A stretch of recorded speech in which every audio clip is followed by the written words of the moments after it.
नमः शिवेभ्यः।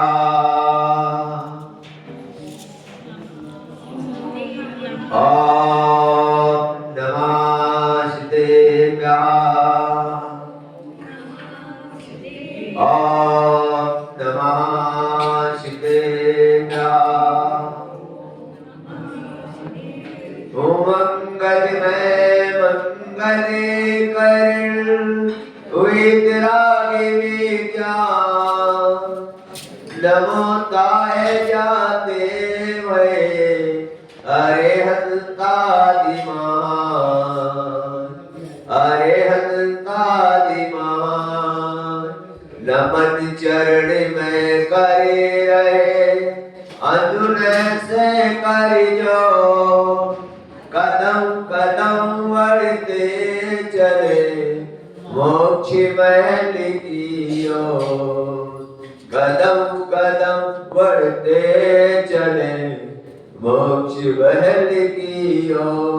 बड़े अनंता अनंत सिद्ध परमेश्वरी भगवान की 1008 श्री आदि नाथ भगवान की 1008 श्री पार्श्वनाथ भगवान की 1008 श्री महावीर भगवान की आचार्य गुरु श्री विराग सागर जी महाराज की आचार्य गुरु श्री विशेष सागर जी महाराज की तीन काम करुणी महाराज की जय परम पूज्य श्री हरि झूला रत्न शिक्षपाल विगुण सागर जी महाराज की।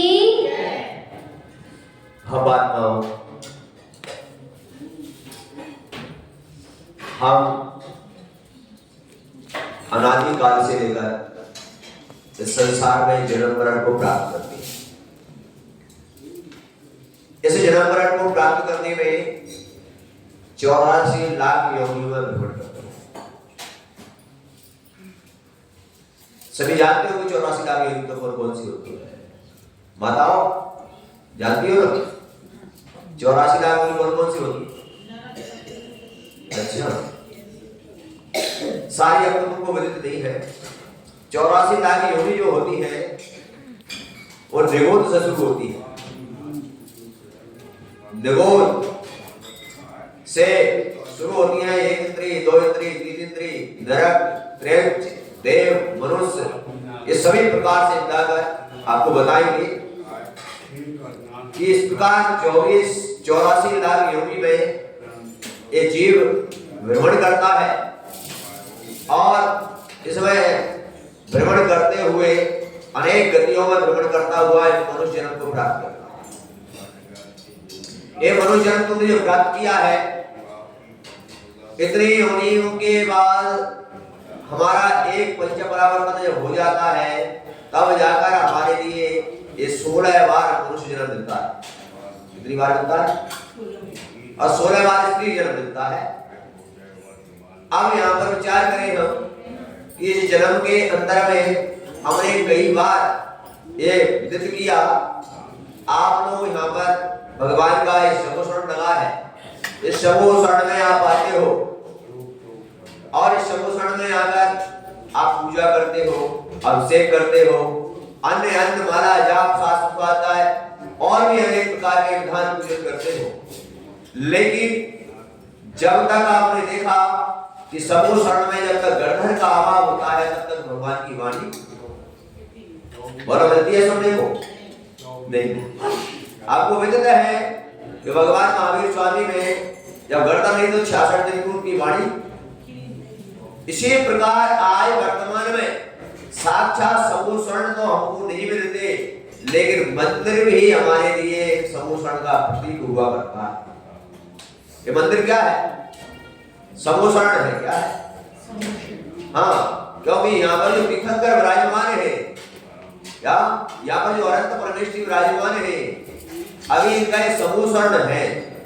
और इस शंभुशरण में जब कोई गुरु आ जाते हैं तो आपको भगवान की देशना सुनने को मिल जाती है। क्यों? ऐसा क्यों?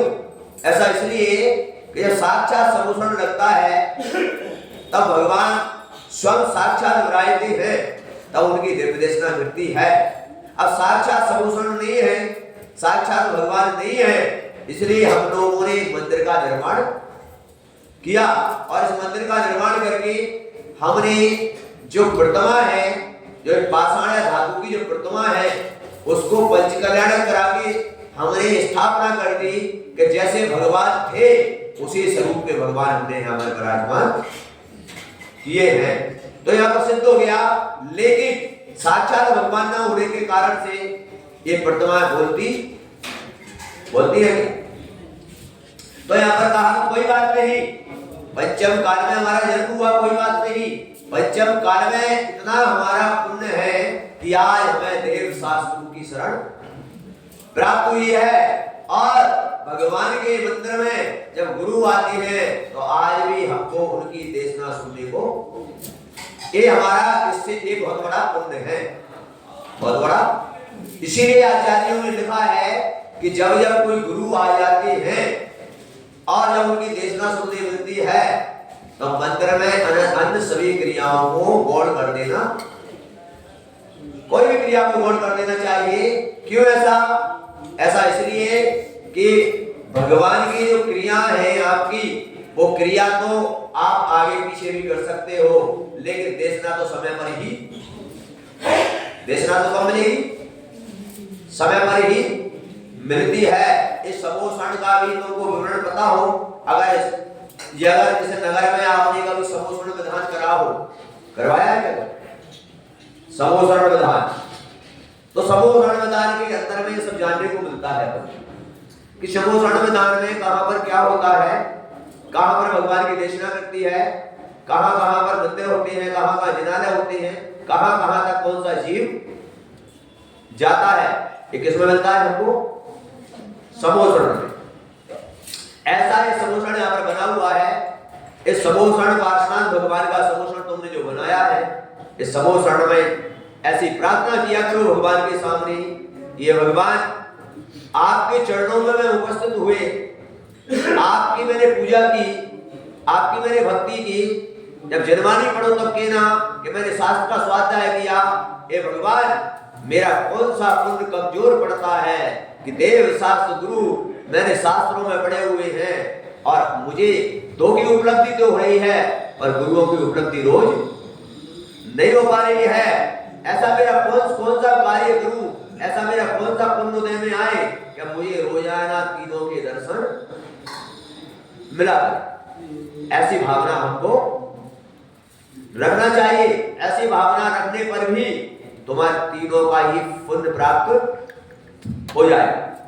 जब ऐसी भावना रखेंगे तो पुण्य की प्राप्ति होगी, और जब हम ऐसी भावना नहीं रखेंगे तो दो का ही फल मिलेगा, कितने का? इसीलिए आज तुम्हारे यमुना विहार वालों को आज ये किसी तुम्हारा पुण्य जागा है और पुण्य के योग से साधुओं का आज यहाँ पर आगमन हुआ है। और भगवान के दर्शन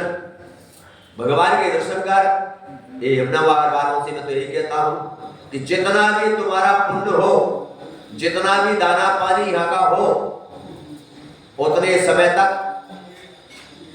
समय तक गुरु का पूरा ही लाभ लेना चाहिए। सुबह प्रवचन, दोपहर में स्वाध्याय, 3 बजे से हमारा स्वाध्याय चलता है। अगर आप लोग स्वाध्याय के प्रेमी हो तो आप भी वहां पर आ सकते हो और अपनी कोई जिज्ञासा उसका भी समाधान कर सकते हो। शाम को अगर आप सभी लोग अपन एकत्रित हो तो शाम को भी 6 बजे से 7 बजे तक यहाँ पर गुरु भक्ति एवं यहाँ पर कृष्ण मंच का कार्यक्रम यहाँ पर अपन रख सकते हैं, भगवान की आरती भी रख सकते हैं। लेकिन ये सब क्रिया करने के लिए आपको क्या करना पड़ेगा? सभी समस्त समाजवासियों को समय पर उपस्थित होना पड़ेगा। इस प्रकार से आपको जितना भी लाभ लेना हो, जितना भी आपको आर्जन करना हो धर्म, आप कर सकते हो। इसीलिए यहाँ पर समोषण की महिमा दर्शाते हुए भगवान कहते हैं, आज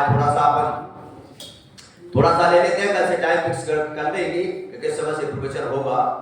तो यहाँ पर आचार्य भगवान बहुत अच्छी बात कहते हैं। देखो, भगवान के समोषण की महिमा तुम्हें विदित है।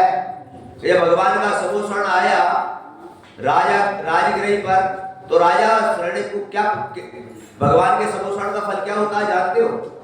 जिस नगर में भगवान का समोषण आता है वो नगर के अंदर में भगवान का समोषण आते ही 6 ऋतुओं के फल आ जाते हैं। कितने? जिस पेड़ के अंदर में जिस ऋतु में क्या जो ऋतु ही नहीं है फलों की उसमें भी फल लग जाते हैं, ऐसे फलों की प्राप्ति होती है। और राजा शरण्य को जब फल मिलते हैं तो समय का भगवान का समोषण आया है और राजा शरण्य जब समोषण के लिए चलने को तैयार होता है तब वहां पर उसकी मां विदित कराती है कि सारे नगरवासियों को भी सूचना दीजिए जिससे कि सारे नगरवासी भी समोषण में जाकर पुण्य का अर्जन आप लोगों के लिए भी ये सूचना दिया जा रहा है इस राजा शरण्य के वृत्तांत से कि हम लोगों के लिए भी नगर में जितने भी श्रावक रहते हैं, हम जितने श्रावकों को उपस्थित हैं, हमारा भी एक दायित्व बनता है कि हम तो धर्म का लाभ प्राप्त करेंगे ही, लेकिन साथ साथ में सभी के लिए भी बताएंगे कि भगवान की देशना मंदिर में गुरु आए हैं, आपको सुनने को मिलेगी, दोपहर में स्वाध्याय मिलेगा, शाम को गुरु भक्ति मिलेगी, तब जाकर क्योंकि एक व्यक्ति इतने व्यक्ति भी अगर बैठे हुए हैं ये भी अगर चाहे तो सारे श्रावकों को अवगत करा सकते हैं। और अगर उनमें से तुम्हारे कहने से 10 श्रावक 20 श्रावक भी आ जाते हैं तो समझना उसको बताने वाले को 17% पुण्य उसके खाते में आ जाता है। अरे कृतकार्य और अनुमोदन। तो इस प्रकार से राजा जब शरण्य गया और जब राजा शरण्य गया तो देखो वहां पर एक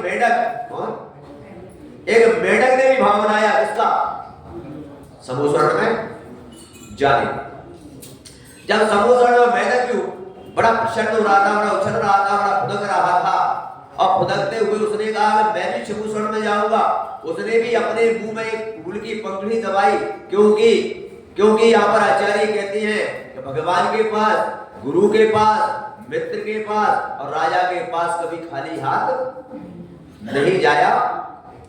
तो उसने फुदक कर मुंह में पंखुड़ी दबाई और पंखुड़ी दबाने के बाद मुंह में उसने भी भाव बनाया और वो भी बड़ा प्रसन्न होता हुआ फुदकता हुआ समोषण की ओर चला जा रहा है। देखो एक तिरंज की बात आई है इसकी, एक तिरंज गति के जीव की बात कि तिरंज गति का जीव मेढक वहां जा रहा है और चलते चलते राजा शरण्य के हाथी के पैर के नीचे आ जाता है, प्राणों का अंत हो जाता है। लेकिन उस समोषण में जाने का फल क्या हुआ, उसकी भावनाओं का फल क्या हुआ, उसके वहां पर अपन देखें उसके परिणामों की भाव का आता है तो उसी समय उसका मरण होता है और मरण होते ही क्या वो सीधा विचार करो सीधा देवगति को प्राप्त होता है और जाकर देख लो देवगति में स्वर्ग में जाकर देव बन जाता है। और देखो विचार करो देव बन के अपने अवधि ज्ञान से देखता है कि मैं कहां से आया हूं और उसने देखा कि मैं समोषण जा रहा था, समोषण में चलते चलते मेरे भाव मेरा मरण हो गया और उसने वहां पर विचार करके और विचार करो क्या वही मेढक का जीव देव बन के देवगति में विराज किया और वहां से आकर समोषण में आके बैठ गया। यानी राजा शरण्य नहीं पहुंच पाया उससे पहले वो देव बनकर समोषण में विराज गया। विचार करो थोड़ा कितनी बड़ी महिमा है हमारे उस समोषण में, उसका भी भाव था कि मैं भगवान की दिव्य देशना सुनूंगा और मैं भी अपनी आत्मा का कल्याण करूंगा। तो यहाँ पर विचार करो हमारे समोषण में सभी जीव जाते हैं, भगवान के समोषण में सभी जीव जाते हैं, वहां पर किसी के लिए इस प्रकार वो मेढक वहां पर पहुंच गया। जब राजा शरण्य वहां पर पहुंचा तो राजा शरण्य ने जब देखा वहां पर और देखकर वहां पर देखा पूछा भगवान से क्या कि मेढक का चिन्ह बना, तब भगवान की देशना से राजा शरण्य को बताया गया कि तू सारे वैभव के साथ आ रहा था क्या, लेकिन इस मेढक के भी भाव थे, ये भी एक फूल की पंखुड़ी दबाकर ये भी समोषण में भगवान की देशना सुनने के लिए ये भी बड़ा प्रसन्नचित्त होकर चला आ रहा था और रास्ते में इसका मरण हो गया और ये देवगति को प्राप्त हो गया उस भाव से और वो आकर समोषण में विराज किया। विचार करो कितनी बड़ी महिमा है समोषण।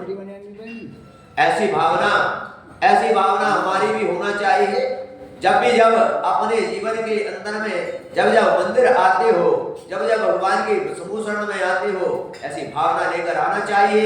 और जब पता लग जाए कि समूह शरण में भगवान की देशना हमें सुनने मिल रही है, तब तो अपने आप को बहुत बड़ा पुण्यशाली जीव मानना और सोचना कि पंचम काल में भले भगवान की वाणी ना सही, पर भगवान के स्वरूप को धारण करने वाले दिगंबर संत आज भी भगवान की वाणी को हमारे बीच में हमको बताते हैं और हमको एक मार्ग बताते हैं क्या, और हमको उस सम्यक दर्शन प्राप्त करने का रास्ता बताते हैं।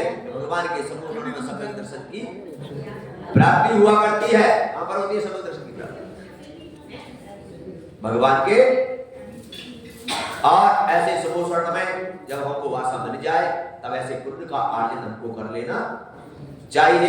ऐसे पुण्य को प्राप्त करने के लिए मेरा भी अभी कैलाश नगर में प्रवास चल रहा था 15 दिन से, और 15 दिन के बाद यमुना विहार वालों का पुण्य तीव्र हृदय में आया, और यमुना विहार वालों की भावना बनी कि हम भी गुरुदेव के लेकर आए, हम भी गुरुदेव की देशना सुनेंगे, और सुनकर हम भी अपने उस सम्यक दर्शन को प्राप्त कर हमारे पापों से निवृत्ति पाने का, कर्मों से निर्जरा करने का पुरुषार्थ करेंगे, और हम भी अपने जीवन में परमात्मा बनने का पुरुषार्थ करेंगे। क्योंकि सभी का एक ही लक्ष्य है कि सभी जीव मोक्ष को प्राप्त करने के लिए ही उद्यत हुए हैं। ये मनुष्य जन्म हमें मिला है काय के लिए? भोगों के लिए नहीं मिला, हमारे लिए खाने पीने के लिए नहीं मिला। ये मनुष्य जन्म हमें आत्म कल्याण के लिए, इसके लिए मिला। क्योंकि बाकी की जो व्यवस्था है वो तो कोई भी गति में प्राप्त हो जाती है, लेकिन मनुष्य जन्म एक ऐसा जन्म है जहां से हमारी आत्म कल्याण का मार्ग मिलता है। ऐसे आत्म कल्याण के मार्ग को प्रशस्त करने के लिए सभी जमुना विहार वाले क्या भगवान के समूह शरण में आकर और अपने आत्मा का कल्याण का भाव प्रकट करें। निश्चित ही सबके जीवन में दुखों से छुटकारा मिलेगा, सभी के संकट, सभी की विपदाएं सभी दूर होगी, और सभी पापों से निवृत्त होंगे, और सभी अपना पुरुषार्थ करके आत्म स्वरूप को जानकर अपने जीवन में कुछ ना कुछ व्रत संयम नियम धारण करके निश्चित ही अपनी आत्मा का कल्याण का मार्ग प्रशस्त करेंगे। इसी भावना के साथ आज इतना ही, फिर आगे जितना समय रहेगा आपको बराबर उस समय पूरा मिलेगा, और आप जितना लाभ लेना चाहें, क्योंकि बरसात तो आ चुकी है, अब आप कितना आप लाभ ले सकते हैं ये तुम्हारे ऊपर डिपेंड करता है। आपको कितना लाभ लेना है इस मंदिर के अंदर में, भगवान के समूह शरण में। इसी के साथ आज यहाँ इतना ही। कल से हमारे जो भी व्यवस्थापक यहाँ के हैं वो सारा टाइम टेबल एक उस पर लिख देंगे, उस टाइम टेबल के हिसाब से आप लोग जितना लाभ ले सकते हैं। इसी के साथ सभी को मेरा मंगल आशीर्वाद है कि सभी लोग अपने जीवन में सुख समृद्धि वृद्धि को प्राप्त हो, सभी का भाव भगवान के समूह शरण में पुण्य आर्जन करने का हमेशा बना रहे, और पापों से इनकी निवृत्ति होती रहे। बोले 1008 भगवान की।